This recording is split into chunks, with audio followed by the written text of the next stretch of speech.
அவரை யார் குறை சொன்னாலும், எவன் திட்டினாலும், எவன் அவர் மனசு கஷ்டப்படுற மாதிரி நடந்தாலும் ரியாக்ஷன் எனக்கு வரும். இந்த இப்படி ஒரு கேஸ், என்ன கேஸ், அவ படுக்கறையில வேற யாரோ ஒருத்தர் இருந்தாங்களாம், அதை பயில்வாங்களா சொன்னா இப்படி.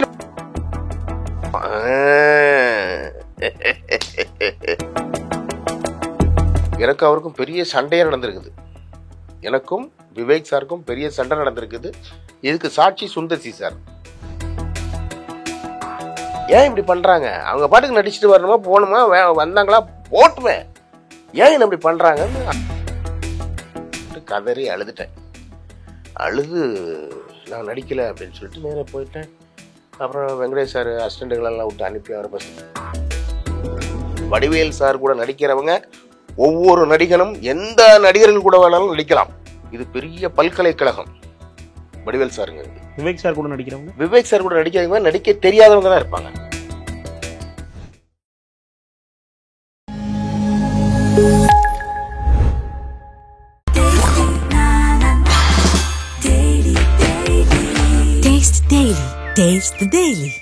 irregular periods என்னதான் பண்றது? உங்க பிரச்சனைகளை கட்டுப்படுத்த லயன் டேட் சிரப் தினமும் 2 ஸ்பூன். சினிமா தொடர்பான நேர்காணல்கள் பலவற்றை நமது நாதஸ் நடத்தி வரும் வேளையில் இன்று நம்முடன் இணைந்திருக்கிறார் நன்கு அறியப்பட்ட நகைச்சுவை நடிகரான திரு டெலிபோன் ராஜ் அவர்கள்.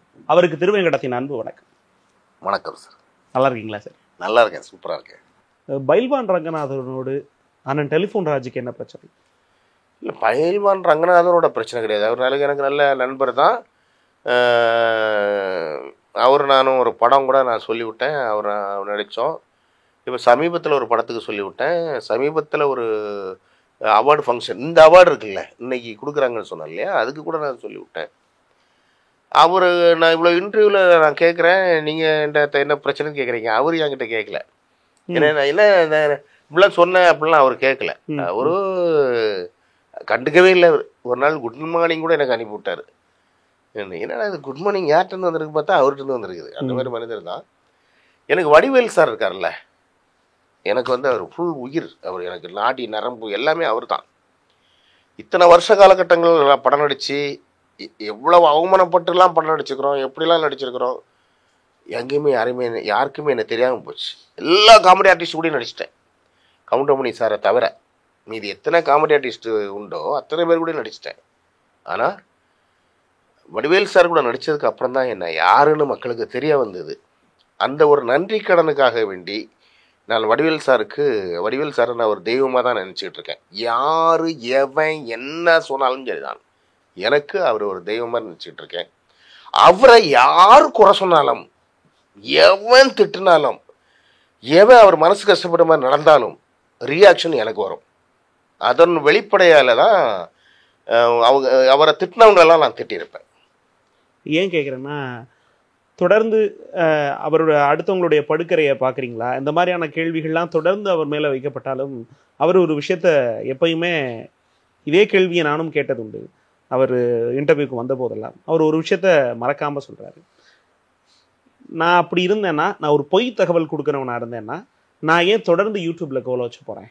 நான் சொல்கிறதுல உண்மைத்தன்மை இல்லைன்னா மக்கள் ஏன் என்னை ஏற்றுக்காமல் இருக்க போகிறாங்கன்ற வாதத்தை தொடர்ந்து அவர் முன்வைக்கிறார். இது எப்படி பார்க்குறீங்க? அவர் தானே சொல்கிறாரு, மற்றவங்க சம்மந்தப்பட்டவங்க சொன்னால் பரவாயில்ல. இப்போ ஒரு நடிகையை அவர் சொல்கிறாரு, அவள் அந்த நடிகை இவர்கிட்ட போய்கிட்டு கோர்ட்டு போய் கேஸ் போட்டு மக்களுக்கெல்லாம் பரப்பி தான் அசிங்கப்பட்டவளுங்கிற மாதிரி அந்த இப்படி ஒரு கேஸ், என்ன கேஸு, அவ படுக்கறையில வேற யாரோ ஒருத்தர் இருந்தாங்களாம், அதை பயில்வாங்களா சொன்னா இப்படின்னு பரவும். அது அந்த பரவலை தடுக்கிறதுக்காக வேண்டி சைலண்டா விட்டுருவாங்க.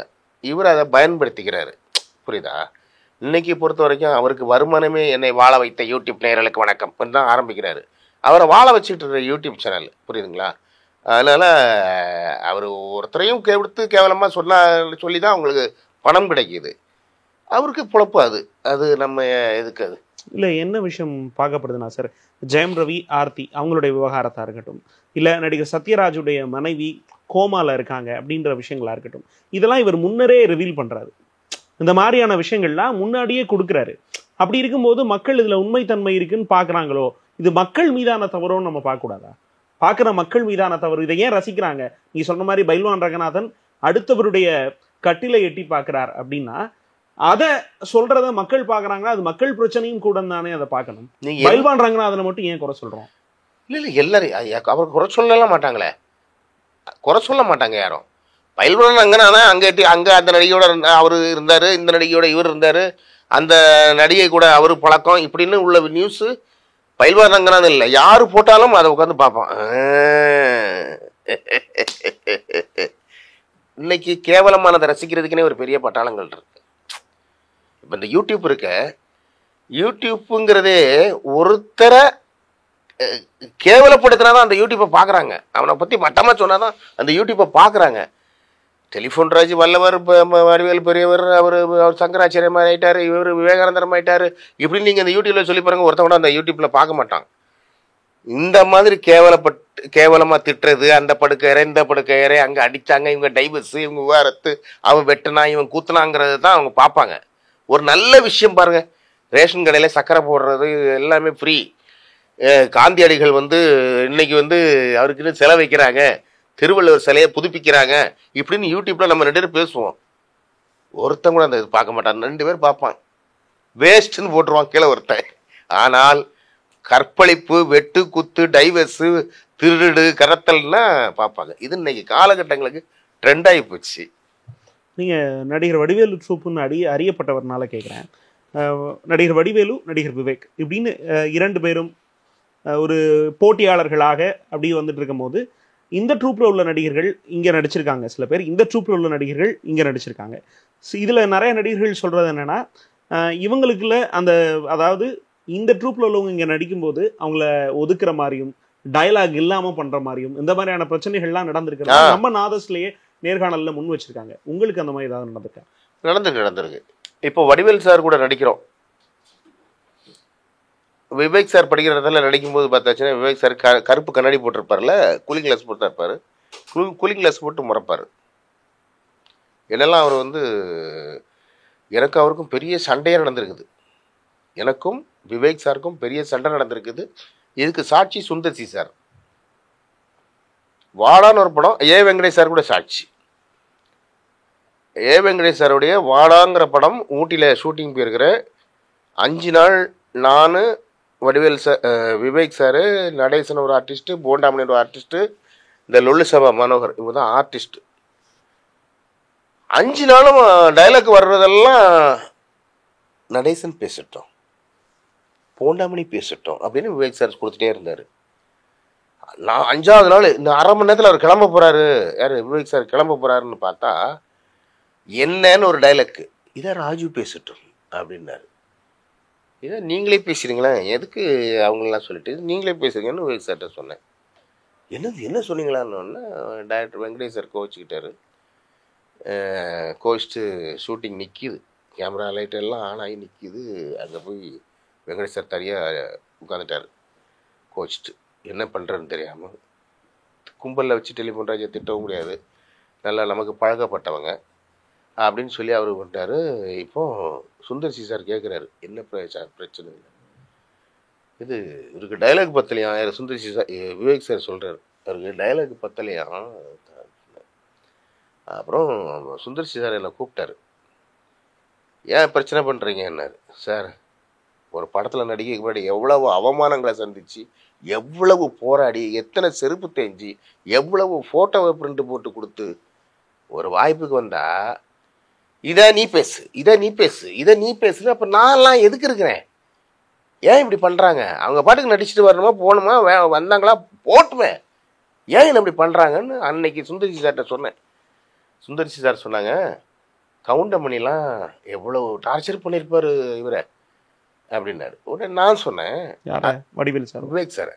ஓ, நான் சொன்னேன், அதுக்கு யார் டார்ச்சர் பண்ணுறாங்களோ அவங்கள தானே சார் பார்க்கணும், எங்ககிட்ட போய் என்ன சார் இது, எவ்வளோ கஷ்டப்பட்டு நடிக்க வரோன்ட்டு கதறி அழுதுட்டேன். அழுது நான் நடிக்கலை அப்படின்னு சொல்லிட்டு நேராக போயிட்டேன். அப்புறம் வெங்கடேஷ் சார் அசிஸ்டண்ட்டுகளெல்லாம் விட்டு அனுப்பி அவரை ஃபஸ்ட்டு சாப்பிட சொல்லுங்கன்னு சொன்னேன். எனக்கு சோறலாம் வேண்டாம்னு அழுது. அதுக்கப்புறமா இல்லை நீங்கள் கண்டிப்பாக சாப்பிட்டே ஆகணும், டைரக்டர் சொல்கிறாரு. இல்லை சாப்பிட மாட்டேன், நான் கிளம்புறேன். அதுக்கப்புறமா ஒரு சீன் உங்களுக்கு எழுதியிருக்காங்க, டைலாக் பார்த்துக்காங்க. நான் நடிக்க மாட்டேன்னு சொல்லி அப்புறமா என்ன பிடிச்சி இழுத்து கொண்டு போய் சமாதானப்படுத்தி அப்புறம் நடிக்க சொன்னாங்க. பக்கம் பக்கமாக டைலாக் எனக்கு விவேக் சாருக்கு சின்ன பீட்டு டைலாக்.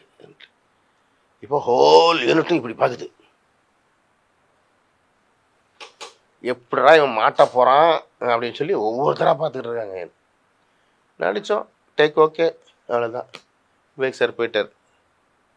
எதுக்கு இந்த சம்பவத்தை இவ்வளோ அவர் மறைந்து இறந்து உயிரோடு இருக்கும்போது பேசணும்? உயிரோடு இருக்கும்போது நான் பேசியிருக்கேன், இதே மேட்ரு பேசியிருக்கேன். மறைந்ததுக்கப்புறம் அவங்க தெய்வமாய் ஆயிடுறாங்க. அவங்கள போய் நம்ம பேசுறது நல்லதில்லை, கேட்டதுனால சொல்கிறேன். ஏன்னா நிறைய பேர் என்ன சொல்கிறாங்க, வடிவேல் சார் வாய்ப்பு மறுக்கிறாரு அப்படின்னு. அதான் நான் கேட்கணும்னு நினைச்சேன். ஏன்னா நடிகர் விவேக் ட்ரூப்ல இருந்து நிறைய பேர் சின்ராசு, தெனாலி போன்றவர்களை நேர்காணல் பண்ணும்போது அவங்க என்ன சொன்னாங்க, வடிவேல் சார் தான் இந்த பாகுபாடை பார்ப்பாரு. நல்லா ஒன்று கேட்டுக்கங்க, நல்லா கேட்டுக்கங்க. வடிவேல் சார் கூட நடிக்கிறவங்க ஒவ்வொருத்தரும் எங்கே வேணாலும் போய் நடிப்பாங்க. வடிவேல் சார் கூட நடிக்கிறவங்க ஒவ்வொரு நடிகனும் எந்த நடிகர்கள் கூட வேணாலும் நடிக்கலாம். இது பெரிய பல்கலைக்கழகம் வடிவேல் சாருங்கிறது. விவேக் சார் கூட நடிக்கிறவங்க, விவேக் சார் கூட நடிக்கிறவங்க நடிக்க தெரியாதவங்க தான் இருப்பாங்க. நல்ல நடிகன் டைலாக் அவர் கூட போட்டி போட்டு நடித்த ஒவ்வொருத்தரை சொல்லுங்க, மேக்சிமம் டைலாக்கு விவேக் சார் மட்டும்தான் பேசுவார். இவங்களுக்கெல்லாம் பிட்டு தான் இருக்கும். ஏதாவது ஒரு டைலாக் போட்டி நீயா நானான்னு போட்டி போட்டு பேசுகிற மாதிரி ஒரு டைலாக் சொல்லிடுங்க பார்ப்போம், ஒரு சீனை சொல்லிடுங்க பார்ப்போம். இதை நடிகர்களை குறை சொல்லி நான் சொல்லலை. விவேக் சார் அப்படிதான் ஆளுங்களை வச்சிருந்தார். எந்த காமெடியாவது பக்கம் நானா நீங்கிற மாதிரி எந்த டைலாக் இருந்தது, எந்த சீன் இருந்தது. அதனால இவங்களுக்கு என்னன்னா, அங்கே போனால் வேலைக்கு ஆகாது, அவருக்கு கூட நான் போட்டி போட முடியாது. வடிவேல் சாருக்குள்ள நீயா நானா அப்படி நடிக்கிறவன் தான் வேணும். என்ன இந்த மாதிரிலாம் இல்லை. அதனால அவங்களுடைய மனக்குமுறல்களை வேற மாதிரி சொல்லியிருப்பாங்க. இன்னொன்று என்னன்னா, எனக்கு எப்படி வடிவேல் சார் ஒரு தெய்வம், ஒரு கடவுள் அந்த மாதிரியோ, அதே மாதிரி விவேக் சாருக்கும் அவங்க ரொம்ப பாசத்துக்கு கட்டுப்பட்டவங்க. விவேக் சாரும் அவங்களும் பயங்கர லிங்க்கு. அதனால அந்த இதில் அவங்க விவேக் சாரை புகழ்த்தி சொல்லணும், வடிவேல் சாரை மட்டமாக சொல்லணும்னு நினச்சிருக்கலாம். ஆனால் நான் விவேக் சாரை இப்படி சொன்னது சாட்சிகள் இருக்குது. டைரக்டர் ஏ வெங்கடேஷ் சார் இருக்கார், கோண்டாமணி இறந்துட்டார், இந்த கிரேன் மனோகர் இருக்கார், நடேசன் இருக்கார், சுந்தர் சி சார் இருக்கார், எல்லாம் பெருமை இருக்குது. இது நடந்த சம்பவம் நடந்த அன்னைக்கு நிறைய படங்களில். தேவன் ஒரு படம், நான் அதில் ஜோசியக்காரன் கேரக்டர் ஒன்றுக்கு போயிருந்தேன். அவர் வேண்டாம், நீங்கள் பைல்வான் நான் போடுங்க அப்படின்ட்டாரு விவேக் சார். என்ன வேணான்ட்டாங்க. அப்புறம் என்ன சீன் கொடுத்தாங்க, விவேக் சார் ஒரு டான்ஸ் ஆடுவார், அதில் போய் ஒரு குழந்தைய தூக்கிட்டு போய் நின்றுக்கிட்டு இருக்கணும், அவ்வளோதான். அந்த மாதிரி தான். ஆனால் இவங்களுக்குள்ள ரொம்ப அன்பாக இருப்பாங்க. இன்றைக்கி அஜித் சாருக்கும் விஜய் சாரையும் எதிரி மாதிரியே பேசுவாங்கல்ல, அதே மாதிரி விவேக் சாரும் வடிவேல் சாரையும் கீரியும் பாம்பு மாதிரி சொல்லுவாங்க. ஆனால் ரெண்டு பேருக்கும் ஒருத்தருக்கு பாசமானவங்க தான். இதை தான் நம்மள மாதிரி நடிகர்கள் அவங்களுக்குள்ள அந்த பாச மிகுதியில் திட்டிட்டு போயிடுது, அங்கே திட்டுறது இங்கே திட்டுறதுலாம் நடந்துகிட்டு இருக்கு.